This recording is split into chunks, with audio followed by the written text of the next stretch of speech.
Hello बच्चों, स्वागत है आपका डीजेस क्लासेस में। आज हम बात करने वाले हैं जो बॉयल्स लॉ के आगे चलेंगी कहानी, चार्ल्स लॉ के बारे में पढ़ेंगे, गैस लॉस के बारे में और देखेंगे, ग्राफ के ऊपर सवाल कैसे आते हैं ये समझेंगे।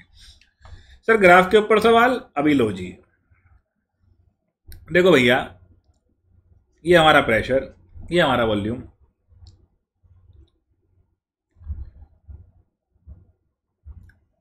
मस्त बनाया ये हमने। T1, T2, T3। मेरे भाई, ये हम जानते हैं प्रेशर वॉल्यूम की बात चल रही है तो बॉयल्स लॉ की बात चल रही है। अब बॉयल्स लॉ की बात चल रही है क्योंकि उन्होंने, भाई साहब ने, प्रेशर वॉल्यूम का एक इंटर रिलेशन हमें समझाया था कि अगर आप प्रेशर बढ़ाएंगे तो वॉल्यूम कम हो जाएगा। इस लफ्ज पे ध्यान दीजिएगा मेरे, प्रेशर बढ़ाएंगे तो वॉल्यूम कम हो जाएगा।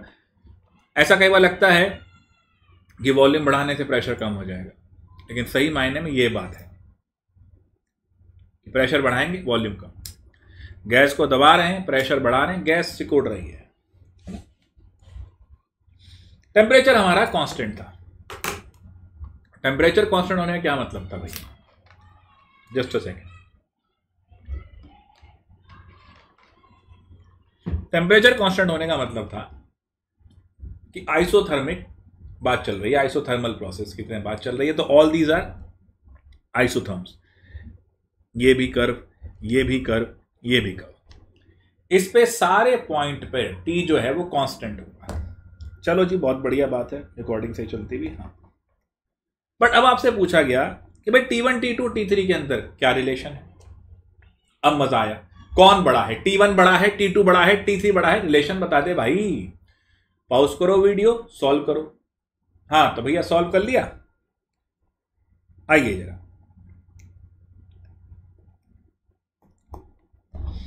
अब कॉन्सेप्ट क्या है देखना भैया। एक लाइन जरा खींचते हैं यहां से। आनंद आ गया, 3 पॉइंट आया। सर जी आपने समझाया था हॉरिजॉन्टल लाइन है, प्रेशर सेम होगा। हाँ तो गुरु, प्रेशर सेम है इसमें। वो तो खैर हमने जब मेजरेबल प्रॉपर्टी बताई है वहां समझाया है ना। अब यहां देखें,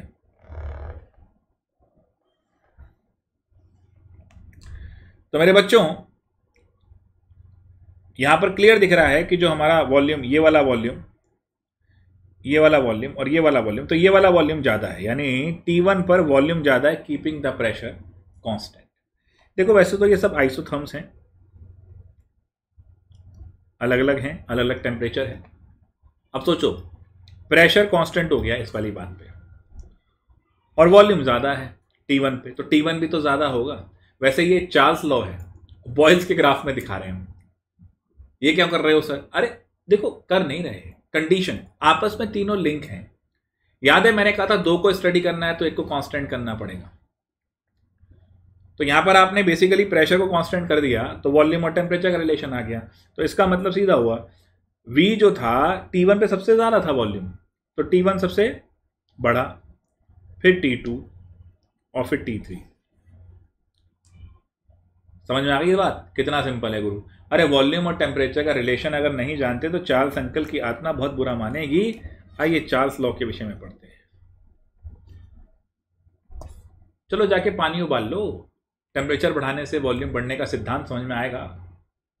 सिंपल सिंपल बात है, डेली लाइफ में केमिस्ट्री होती है लेकिन समझना चाहिए। इन्होंने भैया वॉल्यूम एंड टेम्परेचर के ऊपर ज्ञान दिया। सही चलता हो सब कुछ? Keeping the pressure constant. Pressure constant यानी यहां जो कर्व बनेंगे वो आइसो बार्स बनेंगे, क्योंकि जहां पर प्रेशर कांस्टेंट वो आइसो बार। तो भैया V upon T is equal to K, तो V1 upon T1 is equal to V2 upon T2। चला लो भैया, कोई बात नहीं, ग्राफ बना लो। चलो, स्ट्रेट लाइन है ना, कर्व बन रहा है लेकिन ये स्ट्रेट लाइन है, ध्यान रखना। वो तो हमारा हाथ मस्त चलता है ना जी, वो तो होना ही था, 1 डिग्री चल रहा है इसको। चलिए अब बनाते हैं ग्राफ। अब एक सवाल यहां फेंकते हैं,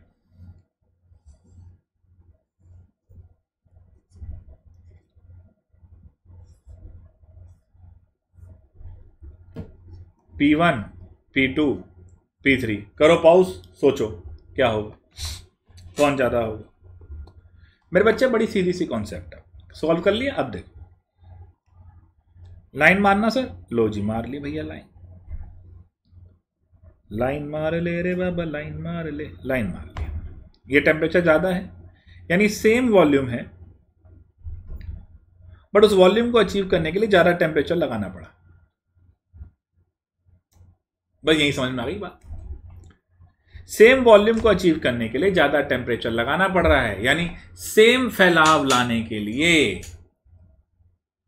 ज़्यादा टेम्परेचर लगाना पड़ रहा है। और वॉल्यूम और टेम्परेचर का डायरेक्ट का रिलेशन, इसका सेम वॉल्यूम के लिए ज़्यादा लाना पड़ रहा है, इसका मतलब कोई ऐसी चीज़ थी जो कि वॉल्यूम को कम कर रही थी। तो इसका मतलब जो P3 था वो सबसे ज़्यादा था। समझ गए? आप फैलना चाह रहे हैं, सामने से आपको दबाया जा रहा है, आपको हीट दी जा रही है, फैलो बे। सेम हीट में एक बच्चा ज़्यादा फैल गया, ज़्यादा दूर तक चला गया, दूसरा नहीं, उसके ऊपर दबाव ज़्यादा है, प्रेशर ज़्यादा है। ये मज़ा है।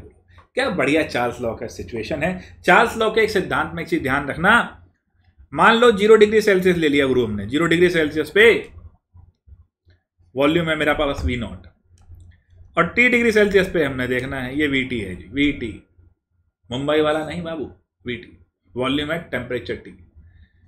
सो VT क्या होगा बेटा, V0 plus T bye 273 V0 पर डिग्री राइज के साथ 273, जैसे मान लो 1 डिग्री राइज कर रहा हूं तो 1 बाय 273 वॉल्यूम इतने टाइम्स बढ़ जाता है पर डिग्री राइज के साथ। हमारा यही तो बात है कि फिर जब नेगेटिव में जाता है तो नेगेटिव वॉल्यूम की बात आती है, तो उसकी तुम कह ही नहीं सकते है ना। तो ये एक चीज ध्यान रखना, सवालों के दौरान ली जाएगी। बच्चों कभी देखा है वो बॉलीवुड के वो गाने, हमने देखा ऋतिक रोशन साहब का बचपन में गाना था, वो धड़कता भी है तड़कता भी है, ये दिल क्या वफा को समझता भी है। एक हॉट एयर बलून होता है, वो ऊपर की तरफ लेके जा रहा होता है हमारे हीरो हीरोइन को, चारों तरफ बर्फ, ठंडी हवा चलती हुई, हॉट एयर बलून ऊपर लेके जा रहा है। अमा यही तो केमिस्ट्री है। ठंडी हवा, उसकी डेंसिटी ज्यादा, जब गर्म किया तो वॉल्यूम बढ़ गया, मास रिमेन्स कांस्टेंट, वॉल्यूम बढ़ गया, डेंसिटी कम, आ गई जी ऊपर, ऊपर लेके जा रही है, ऐसा ना। तो हॉट एयर बलून राइज क्यों हो जाता है मेरे बच्चे, क्योंकि हॉट एयर का डेंसिटी सर कम हो जाता है। क्यों, वॉल्यूम बढ़ा दिया ना हीट करके, heat will increases the volume. Clear है? बस सीधी सी बात। ये भी एक एप्लीकेशन ध्यान रखना चार्ल्स वाले भाई साहब की। सवालों में बड़ा मजा आएगा इनके भी। चलो अभी तो बहुत सिंपल है, इसी के जैसा था भैया गेलूज x.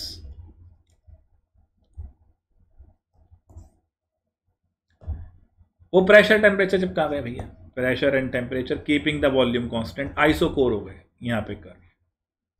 Same drama, P1 upon T1 is equal to P2 upon T2। चलो यही हो जाएगा, कोई दिक्कत नहीं, ग्राफ बिल्कुल सेम वैसे ही। अब एवोगैड्रो साहब कहां पीछे रहने वाले थे, उन्होंने कहा हमारा भी तो वजूद है इस दुनिया में। उन्होंने अपना लॉ चिपका दिया कि at same condition of pressure and temperature equal volume contains equal number of molecule. लो जी, तो इसी के थ्रू हमने फिर एक इक्वेशन बनाई है जिसे आइडियल गैस इक्वेशन कहते हैं। भाई आइडियल क्यों कहते हैं बच्चों, आइडियल माने आदर्श, है ना, आदर्श। भैया अब एक ऐसा विद्यार्थी, संस्कृत में एक श्लोक है, काक चेष्टा वको ध्यानम श्वान निद्रा तथैव च अल्पाहारी सदाचारी विद्यार्थी पंच लक्षणम। यानी काक चेष्टा, कौवे जैसी कोशिश करते रहना। ये नहीं सवाल एक बार नहीं हुआ तो छोड़ के बैठ गए। अरे जब एक बार जेईई की तैयारी कर रहे हो, लगन से ड्रॉप लिया है, तो कम से कम इस साल तो पूरी जान लगा दो। आएगा नहीं आएगा ये छोड़ दो ऊपर वाले पे, तुम अपनी पूरी जान लगा दो, है ना। इस बार इस चैप्टर को, जेई के चैप्टर को आप ये मान के चलो कि हम ड्रॉप ले रहे हैं, तो अगली बार फिर हम और अपनी जिंदगी का 1 साल नहीं देंगे, बस यही है, बस हम यही दे रहे हैं। तो जान लगाओ ना, काकचेष्टा वको ध्यानम, वको मतलब बगुले जैसा ध्यान। बगुला देखा है वो फ्लेमिंगो, एक टांग पे खड़ा रहता है, मछली आते देख धबाक, बस। काकचेष्टा वको ध्यानम श्वान निद्रा, कुत्ते जैसी नींद, एक थप पे उठ जाए। हम तो घोड़े बेच के सो जाते हैं भैया, क्यों सर। अल्पाहारी, कम खाने वाला, सदाचारी, अच्छे आचरण वाला। ये नहीं कि जाके अब्यूसिव सीरीज देख रहे हैं, गाली गलौज सीख रहे हैं, ये नहीं। आचरण साधारण अच्छा रखोगे तो आदर्श अब ऐसे विद्यार्थी हैं कहाँ। सारे तो रियल स्टूडेंट होते हैं, आदर्श तो होते नहीं। लेकिन जो भी विद्यार्थी इन रूल्स को फॉलो करते हैं वो आदर्श विद्यार्थी है। जो भी रूल्स को फॉलो करे वो आइडियल। ऐसे ही जो गैस, सारे गैस लॉज को फॉलो करे वो आइडियल गैस इक्वेशन, वो आइडियल गैस। और उसी को हमने बना दिया ideal gas equation, PV is equal to NRT. चलो जी, उसी ऑब्जर्वेशन से बन गई PV is equal to NRT. जरा देखना अब, ये तो सर मोलैरिटी हो गई। हाँ चलो मान लिया, मोल्स बाय वॉल्यूम। मोल्स को ले लो, a upon molar mass 1/v RT। ये क्या हो गया रे, डेंसिटी। हाँ सर ये भी गजब है, ये बॉयल से भी तो लिया था मैंने, लास्ट लेक्चर देखना, बॉयल से भी समझाया था डेंसिटी और प्रेशर का रिलेशन। कैसे समझाया था, ये ले लो, ये था डेंसिटी क्या होती है m/v, तो v क्या हो गया m/ρ। तो लगा लो यहां पर k और m कांस्टेंट, तो pressure is directly proportional to density. आ गया, बॉयल से भी आया था, इससे भी आना ही था ना। बॉयल लॉ, बॉयल्स का लॉ भी तो इसमें एप्लीकेबल किया है आइडियल गैस इक्वेशन। ठीक है जी, कोई दिक्कत बाबू। अगली कहानी चलते हैं, डाल्टन भैया की।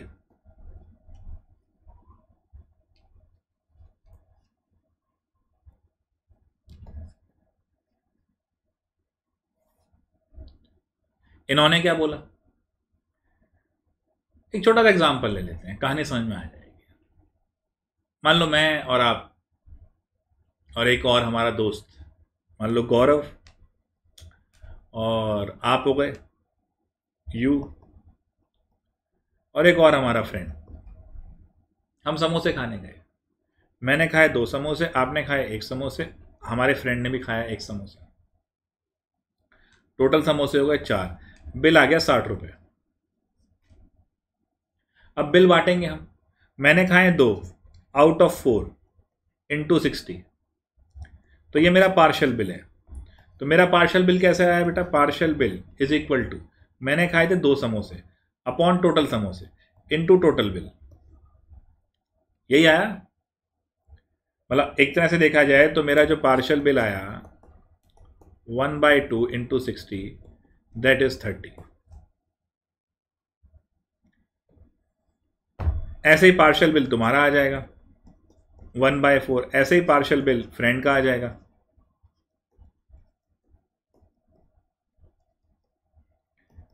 15। तो टोटल बिल जो था वो हम सबके पार्शियल बिल के सम के बराबर था, यस और नो। बट डाल्टन साहब ने ये एग्जांपल नोट कर लिया, कहता है अच्छा जी यही गजब की बात है। कहते हैं गुरु ऐसा था, एक रूम में 3 गैसेस हों, 4 गैसेस हों, कुछ भी हों, टोटल प्रेशर जो होगा उनके इंडिविजुअल पार्शियल प्रेशर के बराबर होगा। पार्शियल प्रेशर होता है क्या है जी, अगर अकेली गैस होती तो कितना प्रेशर लगाती, ये सोच लो। अगर अकेले होते तो हम कितने समोसे खा लेते, एक ही खा लेते ना, बस वही चीज़ है, सिंपल। इसमें बहुत बड़ा कोई कॉन्सेप्ट नहीं सोचा करो। देखो बेटा, जब IIT JEE कैसे भी कंपटीशन टेस्ट की तैयारी कर रहे हो तो बहुत प्रेशर लेके मत बैठ जाओ कि दुनिया हिला देंगे हम, ये अरे कॉन्सेप्ट समझो, अपने काम को परफेक्टली करो, बाकी जो होगा देख लेंगे। ये हो गया ना जी। पार्शियल प्रेशर कैसे निकलेगा भैया, अरे भैया प्रेशर कैसे निकलता है, PV इक्वल टू NRT, तो NRT/V, तो PP1 ये हो गया जी। वॉल्यूम तो कंटेनर तो सेम लिया है, बस खत्म, जोड़ते जाओ। तो आ जाओ जी, टोटल प्रेशर विल बी यहाँ पर क्या हो जाएगा देखें जरा, N1R T upon V, N2R T upon V, N3R T upon V, 3 gases थी, ये टोटल प्रेशर हुआ। क्लियर बच्चों, कोई दिक्कत तो नहीं किसी बालक को? अब ये सारे इंडिविजुअल पार्शियल प्रेशर हैं, इनको जोड़ के ही आया है। और इंडिविजुअल पार्शियल प्रेशर निकालना हो, टोटल प्रेशर दिया हो, तो मैंने आपको ये बता ही दिया। किसी तरह की कोई दुविधा? चलिए और देख लेते हैं। मान लो partial pressure of a gas क्या था, पहली गैस का N1RT by V। Total pressure क्या है, ये लो जी, RT बाई V को ले लिया constant, N1 plus N2 plus N3, यही है। अब इसको डिवाइड करो, इन दोनों को देखना है ना, तो क्या निकल के आएगा, partial pressure of first gas upon total pressure is equal to, ये तो उड़ गए सारे, N1 अपॉन, यही आ गया ना बच्चे। अब यार ये क्या होता है, मोल फ्रैक्शन। लो समोसे फ्रैक्शन से समझाया था मैंने, तो पार्शियल प्रेशर क्या हो गया, mole fraction into total pressure, वही होगी कॉन्सेप्ट। हर तरह से क्लियर है भाई? एक चीज ध्यान रखना, जब Dalton's law of partial pressure आप पढ़ेंगे समझेंगे, तो ये नॉन रिएक्टिंग गैसेस के लिए होगा।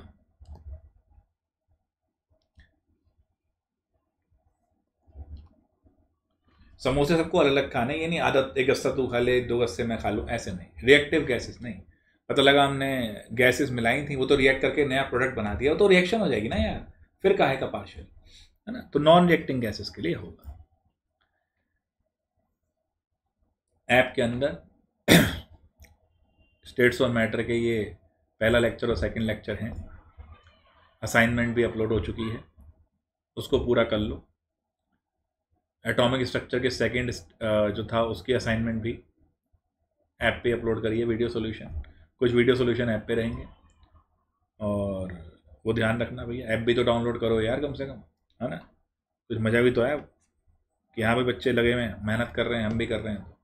तो ये सारे गैसेस लॉ थे। एक ग्राम्स लॉ ऑफ डिफ्यूज़न अब आता है कि रेट ऑफ डिफ्यूज़न जब कंपेयर करेंगे 2 गैसेस की, तो इन्वर्सली प्रोपोर्शनल होगा उनके स्क्वायर रूट ऑफ डेंसिटी पे।